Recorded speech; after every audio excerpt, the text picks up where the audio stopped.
जहाँ एक बहस हजार फसादों की जड़ बन सकती है, वहीं एक चुप्पी हजार फसादों से बचा सकती है।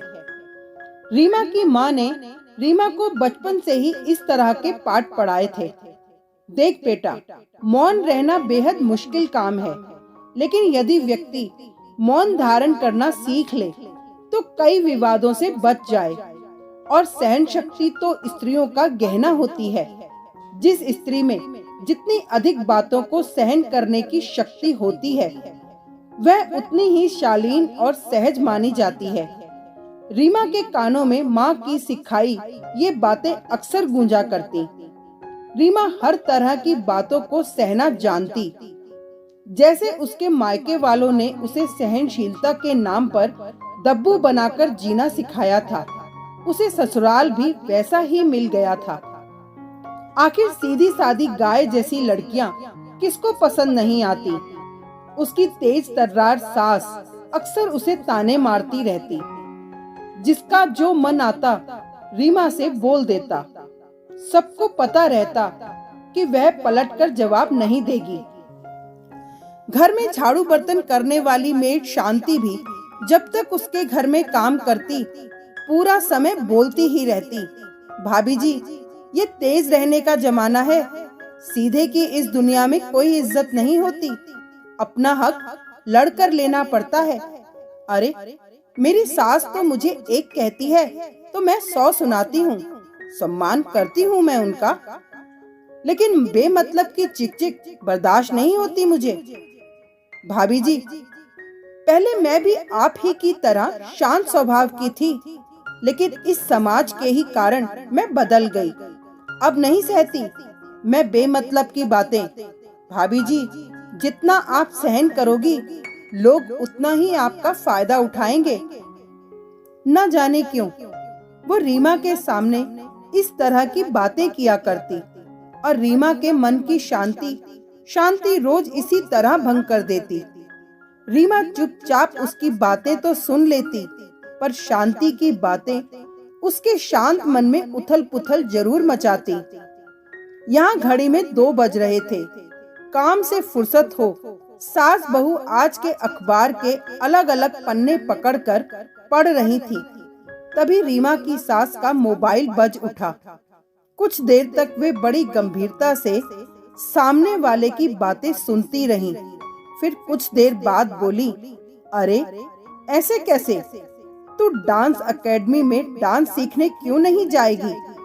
मैं कहती हूँ कि वे लोग ऐसा कहने वाले होते कौन हैं? इस तरह अपनी मर्जी वे तुझ पर नहीं थोप सकते। अरे बेटा, ये गाय जैसी जिंदगी जीना बंद कर और अपनी बात रखना सीख। देख, तू जब तक अपने निर्णय खुद नहीं लेगी, तब तक ऐसे ही दूसरे तेरे ऊपर अपनी बात थोपते रहेंगे। बोलना सीख मेरी बच्ची, तुझमें काबिलियत है। तू ऐसे पीछे मत हट बेटा। यहाँ सासू माँ को फोन पर बातें करते हुए आधा घंटा गुजर गया।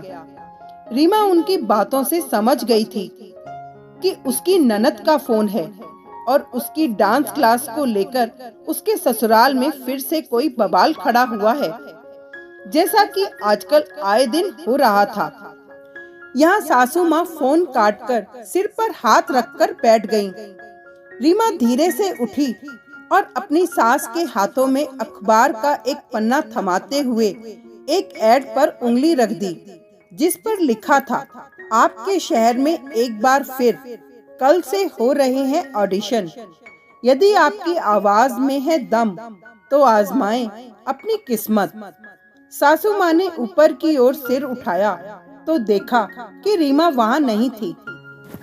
पास के कमरे से निकलती रीमा कंधे पर टंगे बैग को संभालती हुई बोली, माँ जी, कल ऑडिशन है तो सोच रही हूँ कि कुछ अच्छा पहनूं, इसीलिए कोई अच्छी सी ड्रेस खरीदने मार्केट जा रही हूँ। बाय माँ जी। उसकी सासू माँ दंग रह गई। रीमा ने आज उनसे कुछ पूछना तक जरूरी नहीं समझा। शायद उनका जवाब वह पहले से ही जानती थी। इसीलिए जब पिछली बार यही ऐड दिखाकर बड़े आग्रहपूर्ण तरीके से उसने उनकी परमिशन मांगी थी, तब उन्होंने साफ मना करते हुए उसे 10 खरी खोटी सुनाई थी।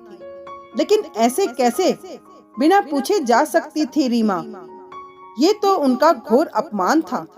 वे उठी और तेज आवाज में बोली, वहीं रुक जाओ बहू। रीमा कुछ घबराई थी, लेकिन फिर भी वह आज अपने फैसले पर अड़िग थी। वह रुकी और उसकी सासू माँ ने उसे गले लगाकर कहा, शाबाश बेटा, यही हिम्मत दिखाने की जरूरत है तुम लोगों को। काश तेरी ननद भी ऐसे ही हिम्मत दिखा सके। बहू, आज तूने अपनी चुप्पी नहीं बल्कि मेरी आंखों पर चढ़ा गलत सोच वाला चश्मा तोड़ा है।